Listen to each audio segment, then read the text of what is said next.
लक्ष्य the goal achiever. नमस्कार साथियों, आदर अभिनंदन आभार। मैं हूं सुधांशु तिवारी और स्वागत करता हूं आपका आपके अपने यूट्यूब चैनल लक्ष्य द गोल अचीवर में। आशा करते हैं कि आप सभी स्वस्थ और बेहतर हैं।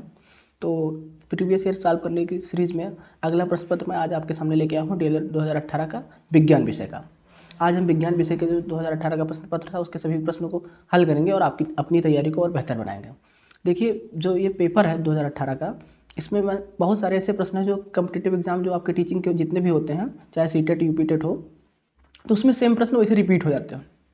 और आपका जो DLED का या एकेडमिक जो पेपर होता है उसमें भी कई बार प्रीवियस ईयर के क्वेश्चन रिपीट हो जाते हैं। तो इस हिसाब से सेशन आज का बहुत महत्वपूर्ण है। आप लोग बिना स्किप किए पूरा वीडियो देखिएगा और सेशन शुरू करने से पहले जो लोग चैनल पर नए हैं, चैनल को सब्सक्राइब कर लें और बेल आइकन को प्रेस कर लें, जिससे कि आपके पास नोटिफिकेशन जाए जब चैनल पर वीडियो आए। तो चलिए अभी ना समय गंवाएं, आज का सेशन शुरू करते हैं। DLED 2018 का साइंस का पेपर। देखिए, पहले बहुविकल्पीय प्रश्न होते हैं, तो पहले उनको देखते हैं। दही को मथनी द्वारा तीव्र गति से मथने से प्राप्त मक्खन को पृथक करने की विधि का नाम क्या है? आपका ऑप्शन है ऊर्ध्वपातन, अपकेंद्रण, तलछटीकरण या निस्पंदन। ठीक है, तो देखिए इसमें जो जिस प्रक्रिया से मक्खन अलग होता है दही से, आपने देखा होगा मथनी, अगर आपने कभी देखा हो दही मतलब दही से मक्खन कैसे निकाला जाता है, तो वो जो होता है वो आपका अपकेंद्रण विधि पे काम करता है। ठीक है, उसमें मथनी डाल के घुमाया जाता है बार बार, जिससे वो मक्खन जो है दही से अलग हो जाता है। तो ये इस विधि का नाम अपकेंद्रण है। अगले क्वेश्चन पे मूव करते हैं। सुसुप्त पौधा किसे कहा जाता है? आपके ऑप्शन है जड़ को, बीज को, फूल को या पत्ती को। तो देखिए, सुसुप्त पौधा जो होता है बीज को कहा जाता है। दूसरा ऑप्शन आपका सही रहेगा, याद रखिएगा। ये क्वेश्चन कई बार रिपीट हुआ है। 1 फुट बराबर है, आपके ऑप्शन है पहला 26.48 सेंटीमीटर, 28.48 सेंटीमीटर, 29.48 सेंटीमीटर या 30.48 सेंटीमीटर। तो याद रखिएगा, 1 फुट जो बराबर होता है वो होता है 30.48, यानी चौथा ऑप्शन आपका सही है। ठीक है, 30.48 सेंटीमीटर के बराबर होता है 1 फुट। अब अगला है, न्यूटन का गति संबंधित कौन सा नियम क्रिया प्रतिक्रिया का नियम है? तो ये आपको मालूम होगा, आप लोग कमेंट करके बताइए। पहला है प्रथम नियम, द्वितीय नियम, तृतीय नियम या इनमें से कोई नहीं। तो देखिए, आप अगर ध्यान हो तो जो थर्ड लॉ ऑफ मोशन है न्यूटन का, वही है क्रिया प्रतिक्रिया का नियम। यानी आप किसी वस्तु पर जितना बल लगाएंगे तो वो वस्तु आप पर भी उतना ही बल लगाती है। ये इनका तीसरा नियम है और इसे क्रिया प्रतिक्रिया का नियम भी कहते हैं। नेक्स्ट क्वेश्चन पे मूव करते हैं। बल की इकाई क्या है? आपके ऑप्शन है अर्ग, डाइन, वाट या कैलोरी। तो देखिए, इसमें जो बल की इकाई है वो डाइन होगी। ठीक है, ये एक डाइन होती है और एक डाइन बराबर होता है शायद 10⁹। ठीक है, उम्मीद करते हैं आपसे। सजीव एवं निर्जीव के बीच की कड़ी किसे कहा जाता है? तो देखिए, अगला क्वेश्चन है छठवां, सजीव एवं निर्जीव के बीच की कड़ी किसे कहा जाता है? देखिए, महत्वपूर्ण प्रश्न है ये और ये कई बार रिपीट हुआ है। तो विषाणुओं को जो है सजीव एवं निर्जीव के बीच की कड़ी कहा जाता है। याद रखिएगा, विषाणु जितने भी होते हैं इन्हें सजीव और निर्जीव के बीच की कड़ी कहा जाता है। नेक्स्ट क्वेश्चन पर मूव करते हैं। पुष्प के नर अंग का नाम लिखिए। देखिए, कल वाला जो आप अगर आपने क्वेश्चन पेपर देखा हो तो उसमें आया था पुष्प के मादा अंग का नाम लिखिए, तो आप उसका जवाब था स्त्रीकेसर। आज है पुष्प के नर अंग का नाम लिखिए, तो ये होता है पुंकेसर या पुमंग। ठीक है, अगर मादा पूछा जाएगा आपका तो स्त्रीकेसर होगा और नर पूछा जाएगा तो पुंकेसर होगा। नेक्स्ट क्वेश्चन पे मूव करते हैं। देखिए, पत्तियों का मुख्य कार्य लिखिए। ठीक है, तो ये इंपॉर्टेंट क्वेश्चन है, आप लोग को जानना भी चाहिए। पत्ती के मुख्य कार्य निम्न है। देखिए, पत्तियों में रंध्र पाए जाते हैं जो वाष्पोत्सर्जन में सहायक होते हैं, जिसके द्वारा वाष्पोत्सर्जन होता है। वाष्पोत्सर्जन जब होता है उसके बाद ही बारिश होती है।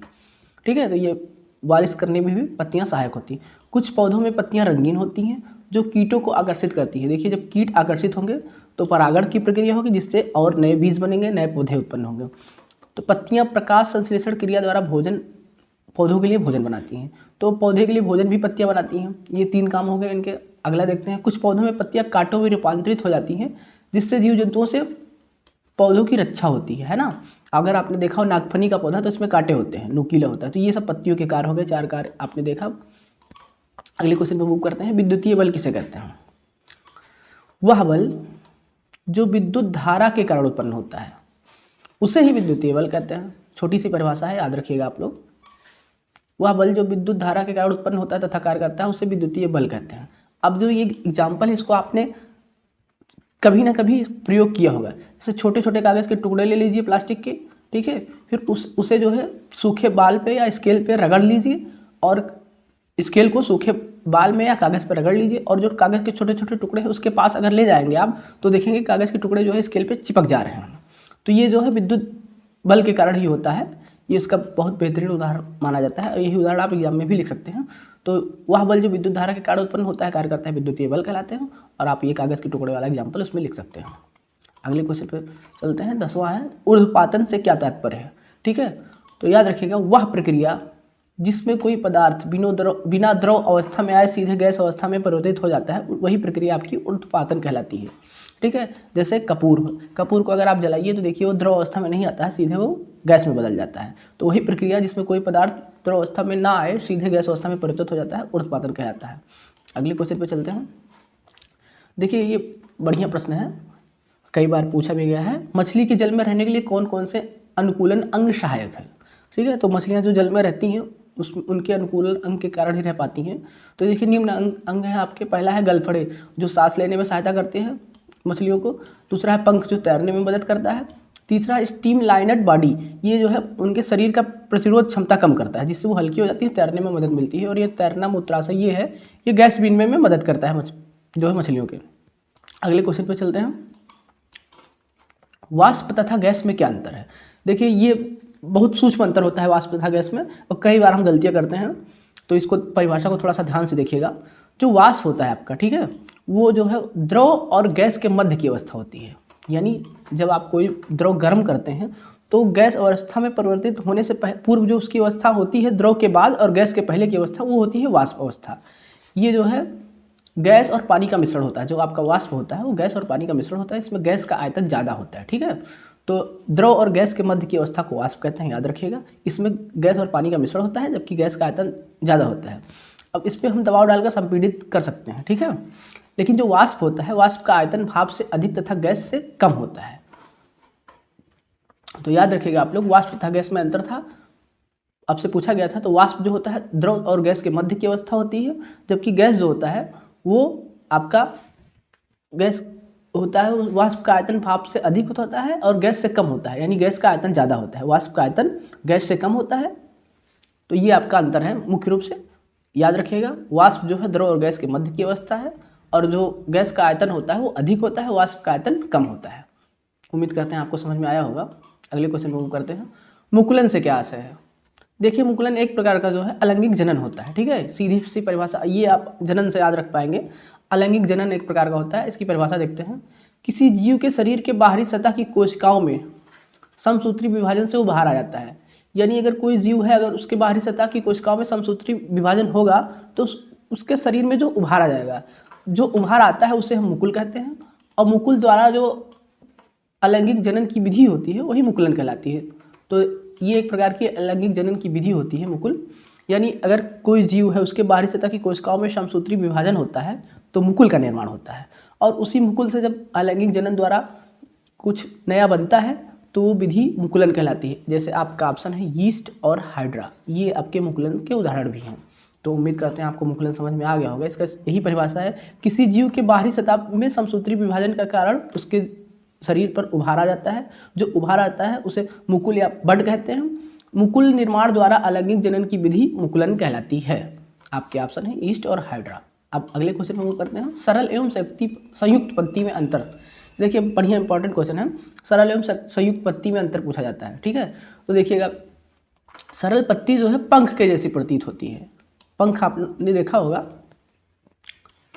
पक्षियों के जो पंख होते हैं वैसे टाइप के कह लीजिए। सरल पत्ती पंख के जैसी प्रतीत होती है, जबकि संयुक्त पत्ती हाथ की हथेली जैसी प्रतीत होती है। ठीक है, पंख और हथेली में अंतर है। संयुक्त जो होती है वो हाथ की हथेली जैसी होती है और जो सरल पत्ती होती है वो पंख के जैसी होती है।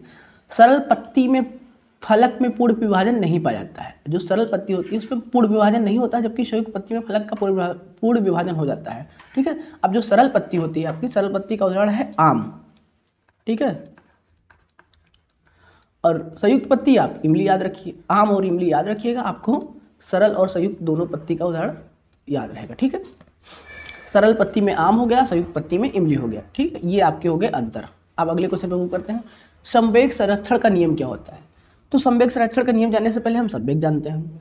देखिए किसी वस्तु का संवेग उसके द्रव्यमान m तथा उसके वेग p के गुणनफल के समानुपाती होता है, यानी संवेग को p से रिप्रेजेंट अगर हम करें तो p बराबर mv होता है। ठीक है, ये आपका संवेग हो गया। लेकिन हमसे पूछा गया है संवेग संरक्षण का नियम क्या होता है। ठीक है, तो इस नियम के अनुसार पिंडों के किसी बंद निकाय पर कोई बाह्य बल ना लगाया जाए तो उस निकाय का कुल संवेग नियत रहता है। यानी कोई बंद वस्तु है मान लीजिए, तो उस पर अगर कोई बाह्य बल ना लगाया जाए तो उसका जो है संवेग नियत रहता है, यानी संरक्षित रहता है। अब इसे हम यम यू बराबर एम बी कह सकते हैं। एम जो है आपका द्रव्यमान हो गया, यू जो है पहले का वेग हो गया और बी जो है बाद का वेग हो गया, यानी अगर उसमें कोई बाह्य बल नहीं लगाया जाता है तो उसका कुल संवेग नियत रहता है। अगले क्वेश्चन पे मूव करते हैं। अदिश एवं सदिश राशि में अंतर उदाहरण देकर स्पष्ट कीजिए। देखिए ये आप शुरू से पढ़ते आ रहे हैं 9th 10th से ही, और जो लोग 9th 10th में वो ध्यान देंगे। अदिश एवं सदिश राशि में अंतर उदाहरण सहित हमें देना है। ठीक है, तो सबसे पहले जानते हैं सदिश राशि। ठीक है, जिस भौतिक राशि में मात्रा यानी परिमाण तथा दिशा दोनों होती है उन्हें सदिश राशि कहते हैं। यानी कि आपको सीधा सा याद रखना है, जिस भौतिक राशि में मात्रा यानी परिमाण तथा दिशा दोनों होती है सदिश राशि कहलाती है। जैसे आपका होगा वेग, बल और संवेग। जैसे बल आप लगा रहे हैं तो किस दिशा में लगाएंगे, कितना बल लगाएंगे, दोनों होता है, यानी आपका जो है मात्रा भी होता है और दिशा भी होता है। लेकिन अगर वही बात करें अदिश राशि में, तो जिन राशियों में सिर्फ परिमाण यानी मात्रा होती है उन्हें अदिश राशि कहते हैं। जैसे चाल, अब चाल आपका होगा कि इतने किलोमीटर प्रति घंटा, ये नहीं कि इस दिशा में इतने किलोमीटर प्रति घंटा। तो आपका चाल, दूरी, द्रव्यमान, आयतन, ये सब अदिश राशियाँ हैं। और वेग, बल, संवेग ये सदिश राशियाँ हैं। सदिश राशियों में जो है परिमाण तथा दिशा दोनों होती है, जबकि अदिश राशियों में केवल परिमाण होता है। अगले क्वेश्चन पे मूव करते हैं। परागण किसे कहते हैं या कितने प्रकार का होता है? तो ये परिभाषा ध्यान से सुनिएगा आप लोग, अच्छी परिभाषा एक बार में याद हो जाएगी। पुष्प के पराग कोश से पराग कणों का उसी पुष्प अथवा दूसरे पौधे के किसी पुष्प के वर्तिकाग्र पर पहुंचने की प्रक्रिया को परागण कहते हैं। अब परागण याद कैसे रखेंगे? परागण वह प्रक्रिया है जिसमें जो है पुष्प के पराग कोश से परागकण निकलते हैं और वो उसी पुष्प के वर्तिकाग्र पर या तो जाएंगे या तो दूसरे पौधे के किसी पुष्प के वर्तिकाग्र पर जाएंगे। कुल मिला के पुष्प के पराग कोश से पराग कणों का उसी पुष्प के वर्तिकाग्र या किसी दूसरे पौधे के पुष्प के वर्तिकाग्र पर पहुंचने की प्रक्रिया परागण कहलाती है। यानी कुल मिला के आप किसी पुष्प से पराग कोश निकलेंगे, किसी पुष्प के पराग कोश से अगर परागकण निकलेंगे तो वो किसी अन्य पुष्प के या उसी पुष्प के वर्तिकाग्र पर जाएंगे, तो परागकणों का पराग कोश से निकलकर वर्तिकाग्र पर जाने की प्रक्रिया को परागण कहते हैं। परागण दो प्रकार के होते हैं, एक होता है पहला स्वपरागण, दूसरा होता है परपरागण। ठीक है, स्वपरागण मतलब अपने देखिए परागकण निकलता है और उसी पुष्प के वर्तिकाग्र पर जाता है, तो वो प्रक्रिया स्वपरागण कहलाती है। लेकिन अगर किसी दूसरे पौधे के पुष्प के वर्तिकाग्र पर जाता है तो आपका परपरागण कहलाता है। तो उम्मीद करते हैं आपको स्वपरागण और परपरागण यानी परपरागण के दोनों प्रकार की परिभाषा भी समझ में आ गई होगी। तो चलिए आगे बढ़ते हैं। तो आज के सेशन में इतना ही। उम्मीद करते हैं आपको सेशन अच्छा लगा होगा। अगर वीडियो अच्छा लगे तो लाइक करिएगा, शेयर करिएगा।